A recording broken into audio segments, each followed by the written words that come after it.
नमस्कार। राधा रानी की रसोई में आपका बहुत बहुत स्वागत है। जैसा कि आप लोगों को पता ही है कि 16 जुलाई के दिन गुरुवार को कामिका एकादशी है। सावन महीने के कृष्ण पक्ष में आने वाली एकादशी को कामिका एकादशी कहते हैं।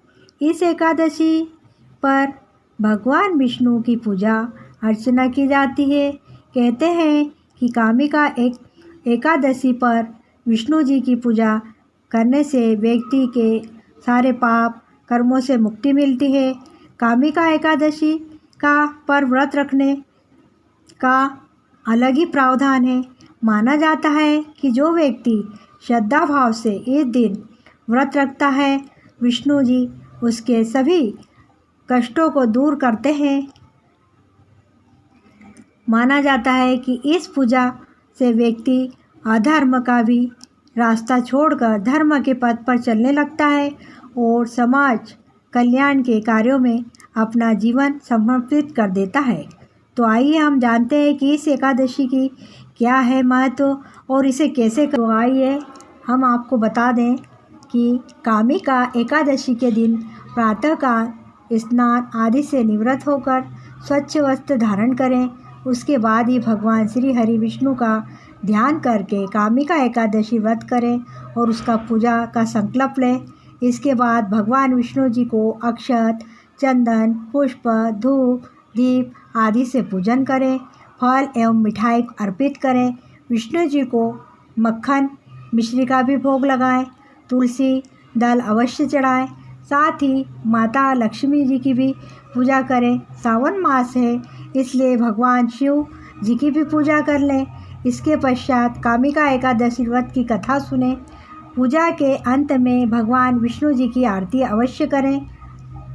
इसके बाद दिन भर फलाहार करते हुए भगवत वंदना करें। शाम को संध्या समय भी आरती करें। अगले दिन पारण से पूर्व भगवान को अर्पित वस्तु ब्राह्मण को दान कर दें। इसके बाद पारण करने पर व्रत का पूर्ण करें। आप इस दिन विष्णु सहस्त्र नाम का भी पाठ करके इस दौरान इन बातों का ख्याल रखें कि पाठ शुरू करने से पहले और बाद में भगवान विष्णु जी का ध्यान करें। विष्णु जी का ध्यान मंत्र हम आपको स्क्रीन पर दे रहे हैं, आप उसे देखकर भी पढ़ सकते हैं। उस मंत्र के बाद आपको पीले वस्त्र पहनकर या पीली चादर ओढ़कर विष्णु सहस्त्र नाम का पाठ करना है। भोग में गुड़ और चने का पीली मिठाई का भोग लगाएं। इसका शुभ मुहूर्त है एकादशी तिथि का शुरुआत 15 जुलाई की रात 10:19 पर है। एकादशी विधि की समाप्ति पर 16 जुलाई रात 11:44 पर पारण कर समय है 17 जुलाई सुबह 5:57 से 8:19 तक रहेगा। कामिका एकादशी का महत्व है। शास्त्रों के मुताबिक महाभारत काल के दौरान भगवान श्री कृष्ण ने खुद इस दिन व्रत करने के महत्व के बारे में युधिष्ठिर से कहा है। कहते हैं कि सावन के महीने में भगवान विष्णु की पूजा करने से सभी देवता, गंधर्वों और नागों की पूजा हो जाती है। इसी पूजा को भगवान विष्णु की सबसे बड़ी पूजा भी माना जाता है। इसलिए हर किसी को कामिका एकादशी की पूजा करने की सलाह दी जाती है। शास्त्रों के अनुसार भगवान विष्णु जी के आराध्य भगवान शिव हैं और भगवान शिव के आराध्य भगवान विष्णु हैं। ऐसे में सावन के महीने में एकादशी का आना और एक विशेष संयोग है। इस व्रत करने से सुख समृद्धि की प्राप्ति तो होती है। माना जाता है कि यह व्रत लोक और परलोक दोनों में श्रेष्ठ फल देने वाला है। गुरुवार को ये कामिका एकादशी में भगवान विष्णु की आराधना की जाती है और एकादशी व्रत करने से जीवात्माओं को उनके पापों से भी मुक्ति मिलती है। एकादशी के सभी व्रतों में कामिका एकादशी को भगवान विष्णु का उत्तम व्रत माना जाता है। कामिका एकादशी उपासकों के कष्ट दूर करती है और उनकी सभी इच्छाओं की पूर्ति भी करती है। कामिका एकादशी का व्रत करने से इस सबके बिगड़े हुए काम बन जाते हैं। विशेष रूप से इस तिथि में विष्णु जी की पूजा अर्चना करना अत्यंत लाभकारी माना गया है। व्रत के फलस्वरूप भगवान विष्णु की पूजा से उपासकों के साथ उनके पितरों के भी कष्ट दूर हो जाते हैं। उपासकों को मोक्ष की प्राप्ति भी होती है।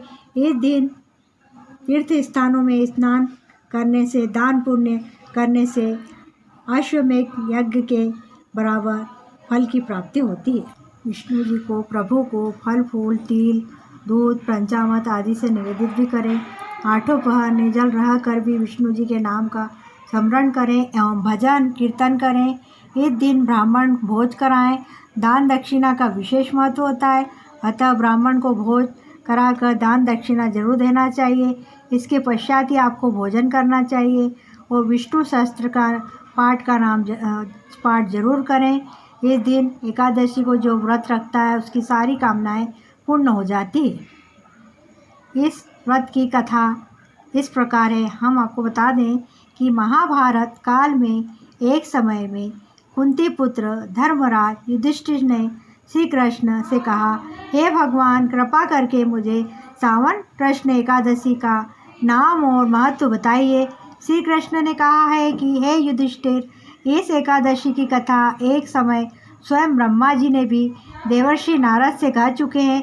अंत में मैं भी तुम्हें वही कहता हूँ कि नारद जी ने ब्रह्मा जी से सावन मास के कृष्ण पक्ष की एकादशी की कथा सुनने की इच्छा जताई थी। एकादशी का नाम, विधि और महत्व जानना चाहा।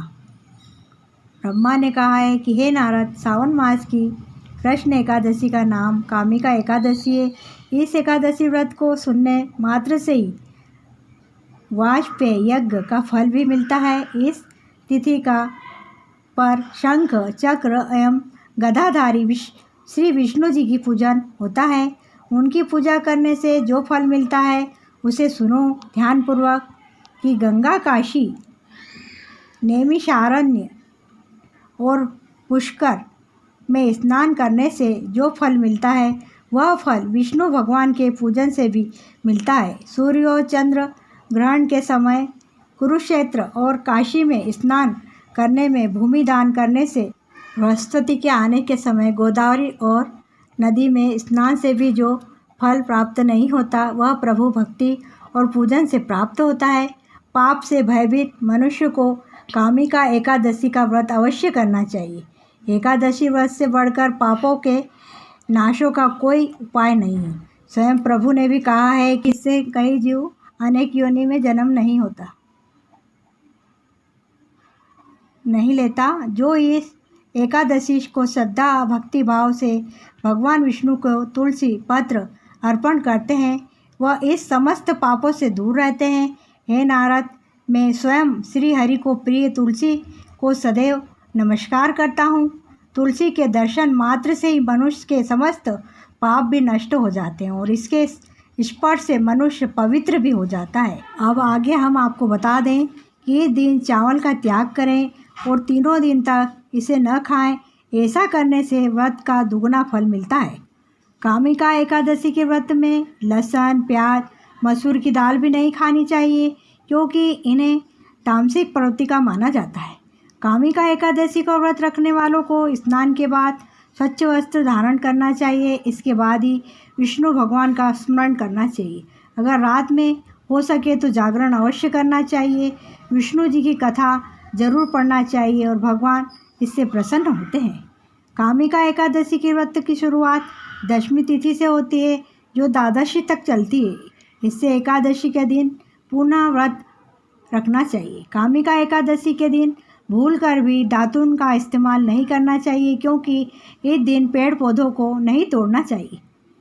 कामिका एकादशी व्रत के दिन ओम नमो भगवते वासुदेवाय का मंत्र का जाप भी आप 108 बार कर सकते हैं तो बहुत ही अच्छा माना जाता है। इससे व्यक्ति को भाग्य का साथ मिलता है और उसके सभी काम बिगड़े हुए बनने लगते हैं। इस व्रत में विष्णु जी के अष्ट धातु की मूर्ति की भी पूजा करना शुभ माना जाता है। इससे घर में सुख शांति का वास होता है। कामिका एकादशी के दिन विष्णु जी को पान, सुपारी, लौंग, नारियल और पीले रंग की मिठाई अवश्य ही चढ़ानी चाहिए। इससे बहुत ही विष्णु जी बहुत ही प्रसन्न होते हैं। भगवान विष्णु की कृपा पाने के लिए आज के दिन ब्राह्मण को भोजन अवश्य कराना चाहिए। साथ ही द्वादशी यानी व्रत के पारण के दिन किसी मंदिर में अन्न और दक्षिणा जरूर भेंट करनी चाहिए।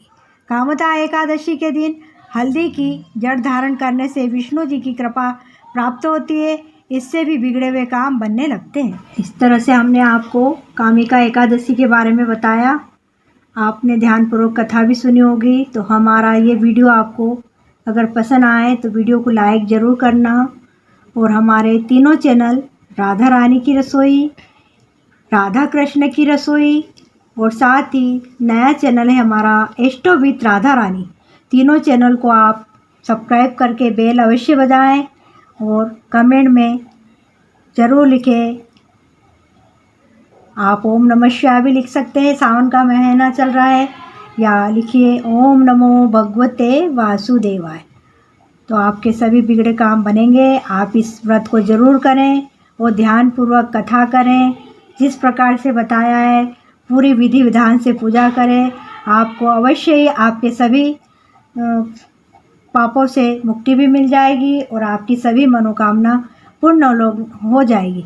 इसी कामना के साथ फिर मिलते हैं एक नए वीडियो के साथ। तब तक के लिए बाय, धन्यवाद।